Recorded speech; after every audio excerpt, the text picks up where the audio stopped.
Operation किया है। इस ऑपरेशन में फायरिंग के तबादले में 6 दहशतगर्द हलाक हुए हैं और 8 जख्मी हुए हैं।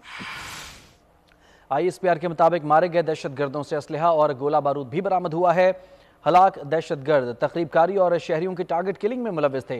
नुमाइंदा खुसूसी सलमान अमान से मजीद तफसीलात जानेंगे। सलमान, बताएगा कार्रवाई की क्या तफसीलात हैं?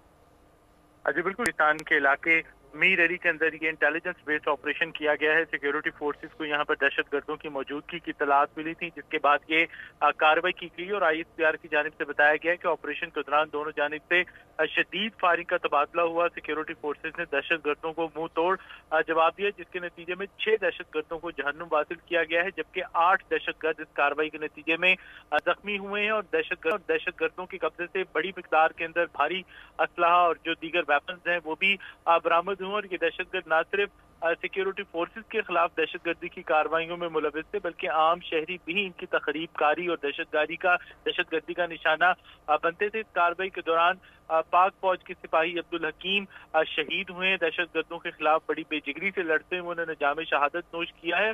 और शहीद सिपाही अब्दुल हकीम के हवाले से बताया गया है कि उनकी उम्र 33 बरस थी और उनका ताल्लुक बलोचिस्तान के जिला नसीराबाद से था। इस वक्त अगर हम लेटेस्ट सूरत हाल की बात करें तो इस इलाके के अंदर एक सैनिटाइजेशन ऑपरेशन किया जा रहा है, ताकि दहशतगर्द बच्चे कुच्चे अगर इस इलाके के अंदर मौजूद हैं, उनके सहूलतकार अगर मौजूद हैं तो उनका खात्मा यकीनी बनाया जा सके। और इसके साथ ही क्योंकि ये दहशतगर्द मकामी आबादी के खिलाफ भी दहशतगर्दी की कार्रवाइयों के अंदर मुलव्विस थे, तो उनकी जानिब से भी इस कार्रवाई का खैर मकदम किया गया है और सिक्योरिटी फोर्सेज को मुकम्मल ताउन का भी यकीन दिलाया गया है। जी ठीक, बहुत शुक्रिया आपका तफसीलात के लिए सलमान।